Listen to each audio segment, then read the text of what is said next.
नमस्कार, स्वागत है आपका अनादि टीवी पर। मैं हूं आपके साथ अभिनय सिंह चौहान। उत्तराखंड का special debate show prime time Uttarakhand देख रहे हैं और आज चर्चा करेंगे खड़गे के दौरे पर हो रहे घमासान को लेकर। उत्तराखंड में विधानसभा चुनाव 2027 से पहले सियासी हलचल तेज हो गई है। कांग्रेस के राष्ट्रीय अध्यक्ष मल्लिकार्जुन खड़गे 8 अगस्त को हल्द्वानी पहुंच रहे हैं, जहां वे विशाल जनसभा को संबोधित करेंगे। कांग्रेस इसे चुनावी शंखनाद और संगठन में नई ऊर्जा भरने वाला बड़ा कदम बता रही है, तो भाजपा इसे कांग्रेस की अंदरूनी खींचतान संभालने की कोशिश बता रही है। सवाल है कि खड़गे का हल्द्वानी दौरा कांग्रेस के लिए कितना अहम साबित होगा और बीजेपी इस दौरे को कांग्रेस की कलह से क्यों जोड़ रही है। आज की इस चर्चा में इन्हीं सवालों के इर्द गिर्द होगी, जहां पहले सुन लेते हैं कुछ प्रतिक्रियाएं और देखिए यह खास रिपोर्ट।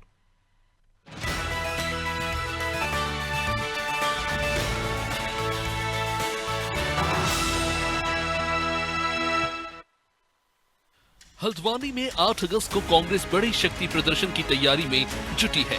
कांग्रेस के राष्ट्रीय अध्यक्ष मल्लिकार्जुन खड़गे कुमाऊं मंडल के कार्यकर्ताओं से मुलाकात करेंगे और विशाल जनसभा को संबोधित करेंगे। कांग्रेस ने भरपूर तैयारियां की है और कार्यकर्ताओं को बड़ी संख्या में जुटाने की रणनीति बनाई है। कांग्रेस का दावा है कि खड़गे का दौरा कार्यकर्ताओं में जोश भरने के साथ 2027 के चुनावी अभियान को नई दिशा देगा। यहाँ पर राहुल गांधी भी आते हैं तो भी कांग्रेस को कोई फायदा नहीं होता। शैलजा जी, जो कुमारी शैलजा जी इनकी प्रभारी, वो लगातार यहाँ नेताओं के बीच में बनी हुई है एकता बनाने के लिए, तब भी कोई फायदा नहीं हो रहा। और अब लास्ट में जो है यहाँ पर इन्होंने अपने राष्ट्रीय अध्यक्ष खड़गे जी को बुलाने का काम किया है, तो मुझे लगता है कि प्रदेश की जनता ने कभी भी इनको नहीं कबूला है। इसीलिए जो खड़गे जी का दौरा है वो भी फेलियर साबित होगा, क्योंकि जनहित की बात ये लोग करते नहीं है, केवल झूठे नैरेटिव फैलाते हैं और झूठ का सहारा लेकर राजनीति की जो रोटियां उनको सेकने की कोशिश करते हैं। तो राजनीति की जो पूर्ति है उसको कहीं ना कहीं कांग्रेस पूरा करने की कोशिश कर रही है। लेकिन कांग्रेस के इस शक्ति प्रदर्शन पर भाजपा ने सवाल खड़े कर दिए हैं। भाजपा का आरोप है कि कांग्रेस के राष्ट्रीय नेताओं के दौरे से जमीन पर कोई बड़ा राजनीतिक बदलाव नहीं आया। पार्टी का कहना है कि राहुल गांधी और प्रदेश प्रभारी के दौरों के बाद भी कांग्रेस की अंदरूनी चुनौतियां खत्म नहीं हुई और अब खड़गे का दौरा उसी कवायद का हिस्सा है। तो बिल्कुल 2027 का जो बिगुल है, जो शुरुआत है, जो आगाज है, वो कल हल्द्वानी से करने का कार्य मल्लिकार्जुन खड़गे जी करेंगे। भाजपा को तो अपने मंत्रिमंडल की चिंता करनी चाहिए थी, जो 4.5 सालों से जो मंत्री रहित था भी उन्होंने उसको भरने का कार्य किया। हमारी कार्यकारिणी बहुत मजबूत है और आपने देखा कि पुराने चेहरों के साथ साथ जो लोग एक्सपीरियंस है उनके साथ साथ कई नए चेहरों को भी तरजीह देने का कार्य आला कमान ने किया है, जिससे कि एक समीकरण जो है साध सके और हर क्षेत्र के लोग, हर वर्ग के लोग, हर धर्म के लोगों को इसमें लेने का कार्य किया है, जिससे कि जो है सबको साथ लेकर के 2027 का जो रण है उस पर विजय प्राप्त की जा सके। साफ है कि 8 अगस्त की हल्द्वानी जनसभा सिर्फ एक कार्यक्रम नहीं, बल्कि 2027 के चुनाव से पहले दोनों दलों की राजनीतिक रणनीति का संकेत भी होगी। कांग्रेस जहां संगठन और कार्यकर्ताओं को सक्रिय करने की कोशिश में है, वहीं भाजपा कांग्रेस के शक्ति प्रदर्शन की धार कम करने में जुटी है।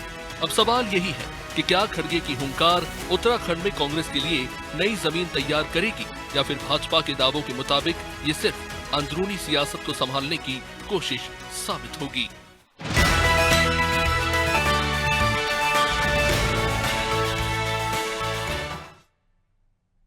इस विषय पर हमारे साथ चर्चा करने के लिए खास मेहमान जुड़ गए हैं। चर्चा में आज हमारे साथ राजेश बिष्ट, भाजपा प्रवक्ता, जुड़ गए। इसी के साथ आशीष सैनी, कांग्रेस प्रवक्ता, और रविन्द्रनाथ कौशिक, वरिष्ठ पत्रकार, हमारे साथ जुड़ गए हैं। तीनों ही मेहमानों का सबसे पहले मैं बहुत स्वागत करूंगा अनादि टीवी पर, और सवालों की शुरुआत राजेश जी आपके साथ।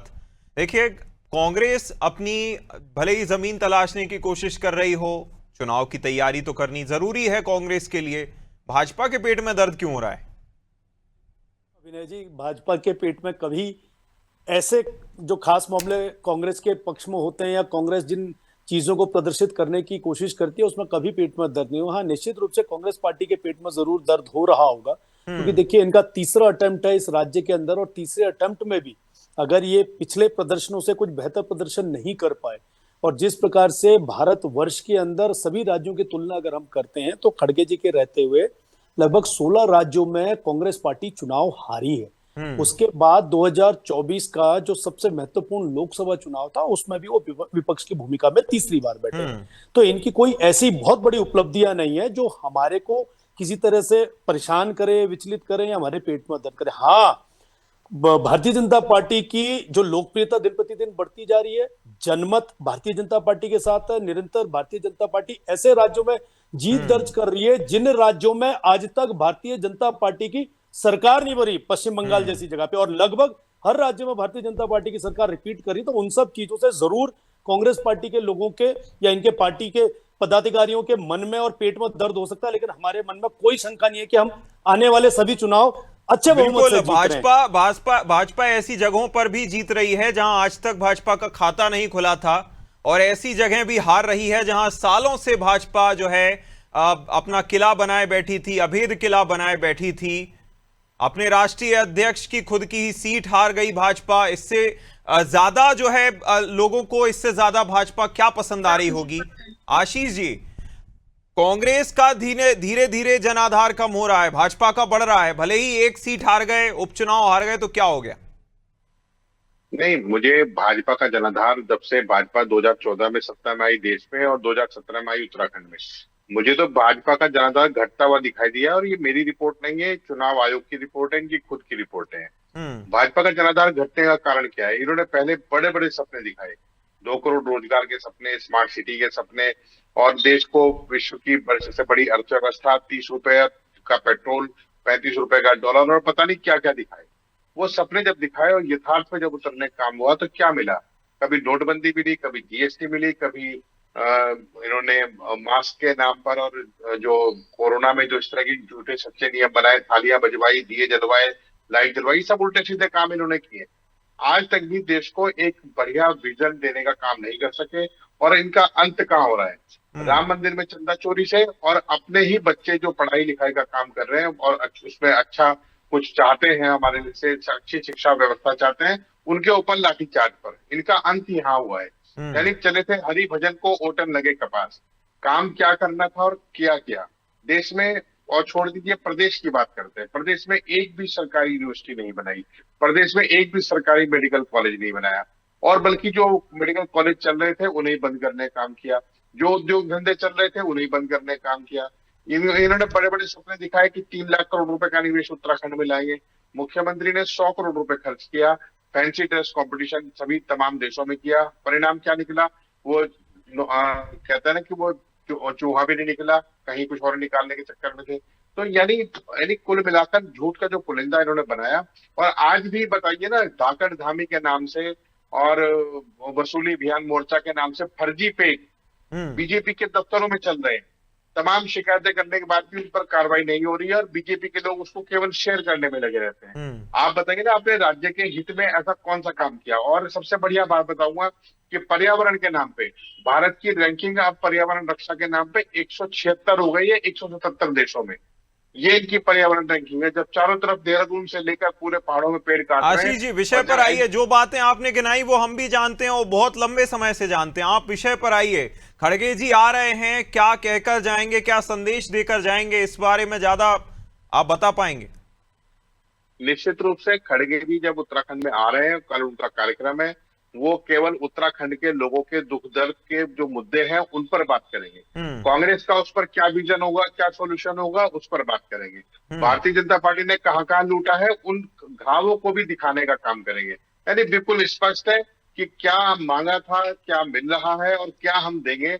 इस पर उनके भाषण का पूरा अंश आपको दिखाई देगा। और निश्चित रूप से उत्तराखंड के युवा से लेकर और बुजुर्ग तक भी, और कारोबारी से लेकर युवाओं से लेकर बुजुर्ग तक जो है अब एक तरह से टारगेट करने की कोशिश करेंगे। मैं रविंद्र नाथ जी आपके पास आऊंगा। देखिए, उत्तराखंड के साथ अगर मैं अब जैसे हम उपचुनाव की अगर बात कर लें, अभी 3 जगहों पर उपचुनाव हुए। एक जगह भले ही भाजपा जीत गई, लेकिन 2 जगह की जो हार रही है वो अपने आप में अलग ही चर्चाओं में रही। मतलब जितने किसी के जीतने के चर्चे नहीं, उतने भाजपा के हारने के चर्चे वहां हो रहे हैं। आपको क्या लगता है, क्योंकि जिस वोट बैंक की इन दोनों ही सीटों पर बात की जाती है कि ये कई कारण राजनीतिक विश्लेषक बताते हैं, उस वर्ग की और उस वोट बैंक की एक बड़ी जनसंख्या उत्तराखंड में भी रहती है। रविंद्र जी। देखिए, भाजपा जो है एक मुस्लिम बहुल सीट पे हारी है और एक विशुद्ध बद्रीनाथ सीट जो है वो ऐसी हारी है कि उसका दर्द जो है वो अभी तक कम हुआ नहीं होगा। लेकिन कांग्रेस के लिए चिंता की बात ये होनी चाहिए कि उसका स्टैंस जो है वो सनातन विरोधी है और अल्पसंख्यक के नाम पे मुस्लिम पक्षपाती है। पिछला चुनाव जो है एक बहुत ही ट्रिकी विषय था मुस्लिम यूनिवर्सिटी का। कांग्रेस आज तक कहती है कि हमने कोई वादा नहीं किया, लेकिन भाजपा ने उसे मुद्दा बनाया और ऐसी पटखनी दी कि अभी तक जो है वो कांग्रेस का दर्द कम हुआ नहीं है। अब इस संदर्भ में जो खड़गे साहब आ रहे हैं उनका थ्योरी क्या रहती है? अगर तो वो प्रदेश के विषयों पे बोलें तो समझिए कांग्रेस का सौभाग्य है, लेकिन उनका स्टांस भी जो है एंटी सनातन है। उनके बेटे तो जो है खुल के सनातन को गालियां देते हैं। बिल्कुल। तो वो अगर जोश में आ गए, अगर खड़गे साहब जोश में आ गए और अपनी मन की बात कह गए तो कांग्रेस के कार्यकर्ताओं की जितनी भी मेहनत होगी उस पर वो पानी फेर के जाएंगे, ये मुझे भय है। कांग्रेस वाले भीड़ इकट्ठी करेंगे और जो है खड़गे साहब अपना काम करके निकल जाएंगे। राहुल गांधी ने छात्रों का आयोजन किया, बड़ा शानदार आयोजन किया, उसका माहौल बना, लेकिन ये खड़के वाला जो है इन्होंने रिस्क क्यों लिया मेरी समझ से बाहर है। कांग्रेस में एक से एक नेता है, कोई ऐसे खड़गे साहब से जो ऐसा कोई जनाधार उत्तराखंड में नहीं बन रहा है। लेकिन तो रविन्द्रनाथ जी है ये तो जी रविन्द्रनाथ जी, लेकिन आपने जहां तक सनातन की बात करी, सनातन पर दाग लगाने की बात करी या उसके विरोध में आने की बात करी, भाजपा का जो मॉडरेट स्टांस रहा है यूपी के चढ़ावा चोरी मामले को लेकर, या फिर हम चलिए उत्तराखंड की ही बात कर लेते हैं, बद्रीनाथ पर जिस तरह से केंद्र का कोई बड़ा नेता बोलता हुआ बिल्कुल नजर नहीं आया। यूपी में जो मामला सामने आया, पूरा घटनाक्रम, मतलब क्या क्या नहीं हुआ, किस तरह से नहीं हुआ, कौन कौन लोग उसमें नहीं फंसे रहे, तो क्या ये भाजपा की छवि खराब नहीं करता है? क्या इसका भाजपा को बिल्कुल नुकसान नहीं होगा? क्योंकि अगर हम जैसे मैंने अभी उपचुनाव की बात करी, बांकीपुर की बात करूं, अगर मैं बिहार की या फिर दतिया की बात करूं, तो लोगों के मन में ये टीस थी कि इस तरह की स्थिति बनी कैसे? केंद्र में आपकी सरकार है, राज्य में आपकी सरकार है, बड़े बड़े दावे आप करते हैं, फिर भी नहीं संभाल पाए। देखिए, कांग्रेस जो है निश्चित रूप से मंदिर में चढ़ावा चोरी को मुद्दा बनाएगी, इसमें कोई संदेह की बात नहीं। लेकिन अगर थोड़ा भी राजनीतिक समझ है रणनीतिकारों को, भाजपा के खिलाफ पूरे देश में एक मुद्दा बना था यूजीसी न्यू रेगुलेशंस। वो दर्द जो है वो सवर्ण लोगों में बहुत गहरा है, अब भी है। कांग्रेस भाजपा के जो कार्यकर्ता हैं उनके बीच में भी पीड़ा है इस बात को लेकर के। फिर उसके बाद ये आया आपका जो है नीट वाला मुद्दा। ये मुद्दा बना और ऐसे लोगों के हाथों बना जो संगठित नहीं है, लेकिन मुद्दा है, मजबूत मुद्दा है और बहुत ही निर्णायक मुद्दा है। कांग्रेस ने उसको मुद्दा बनाया है, लेकिन उसे और गहराया जा सकता है। और यूजीसी न्यू रेगुलेशंस और नया जो शुरू हुआ है वो हुआ है आरक्षण के ऊपर। आरक्षण के ऊपर असंतोष गहरा रहा है। अगर कांग्रेस इसे मुद्दा बनाए तो ये जो है चंदा चढ़ावा चोरी से भी बड़ा मुद्दा बन सकता है और ये हर किसी के मन को छूने वाला है। बिल्कुल रविंद्र जी, लेकिन रिस्क भी है। लेकिन कांग्रेस के बारे में कुछ समय से कहा जाता है, कांग्रेस पर ये तो आरोप लगते हैं कि जो है असलियत से वो काफी दूर कांग्रेस खड़ी होती है। मतलब जो मुद्दा या तो बात हो चुकी होती है या होने वाली होती है, उससे कुछ अलग ही जो है मार्ग कांग्रेस ले लेती है। हमने जैसा आपने नीट वाली बात करी कि नीट वाले मामले में एक तरफ विद्यार्थी बैठे हुए थे, एक तरफ कांग्रेस माहौल बनाने में लगी हुई थी। अब उसके लिए लोग क्रेडिट की भी बात करते हैं कि कांग्रेस को क्रेडिट चाहिए था, इस वजह से इस तरह के मामले सामने आए थे। लेकिन आपने यूजीसी की बात करी, आपने जो भी बात करी, आरक्षण की भी बात करी, कांग्रेस तो इससे कोसों दूर है। यूजीसी तक की तो आज तक चर्चा नहीं करी कांग्रेस ने।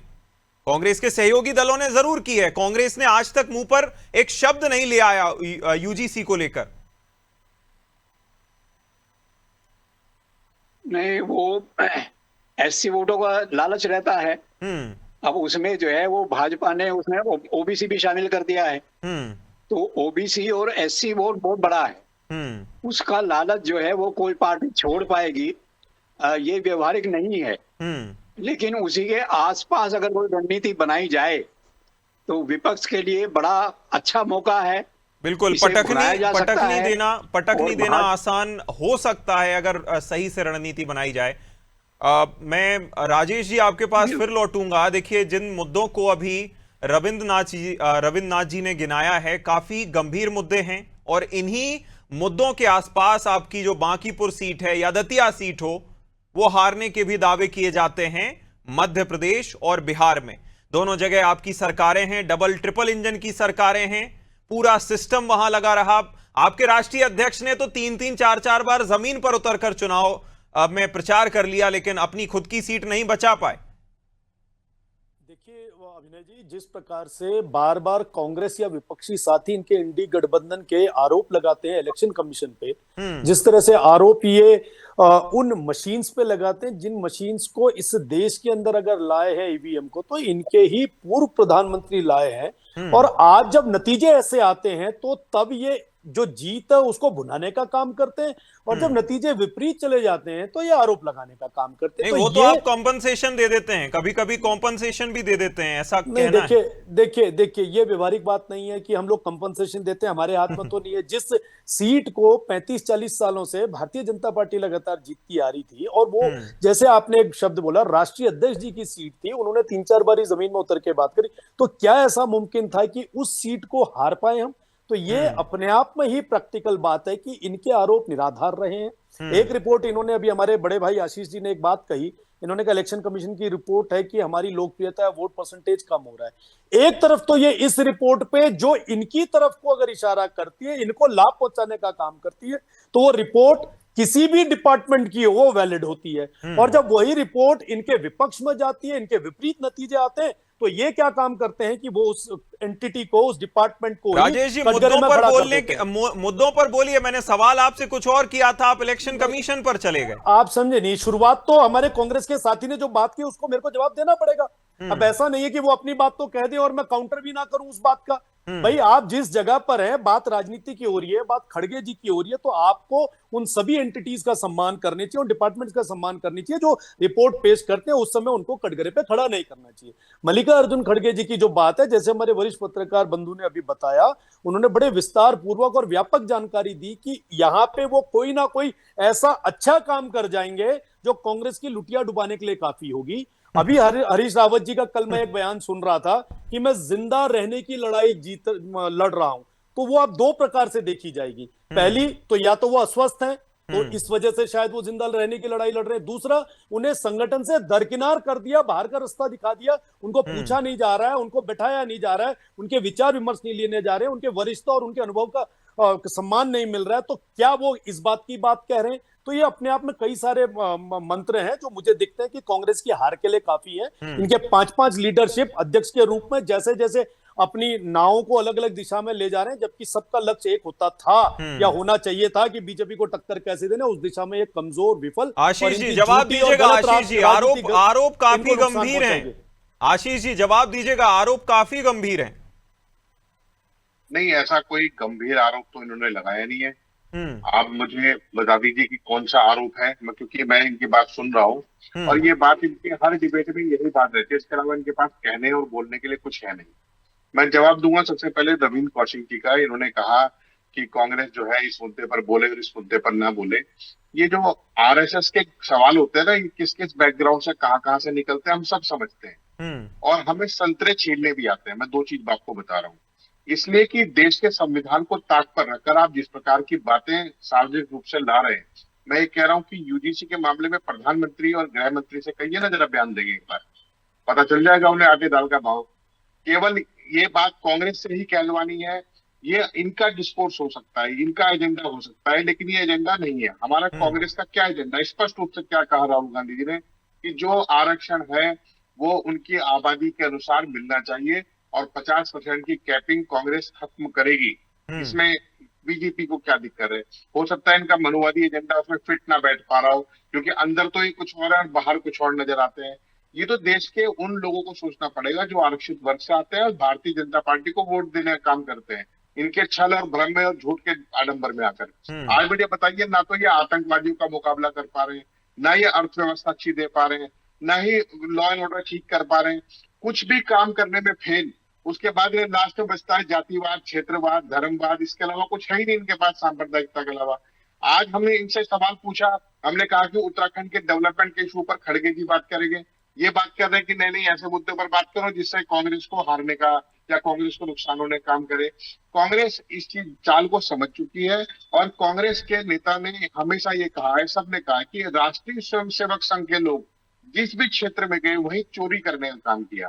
वो पहले अंग्रेजों के साथ जब हम लड़ाई लड़ते थे, नहीं सुन लीजिए ना, आप भी थोड़ा सा झेल लीजिए, आप भी मुझे, मैं बहुत देर से इनको झेल रहा था, 10-15 सेकंड के समय में बोल लूंगा। अंग्रेजों के साथ रहे तो इन्होंने क्रांतिकारियों की मुखबिरी करने का काम किया।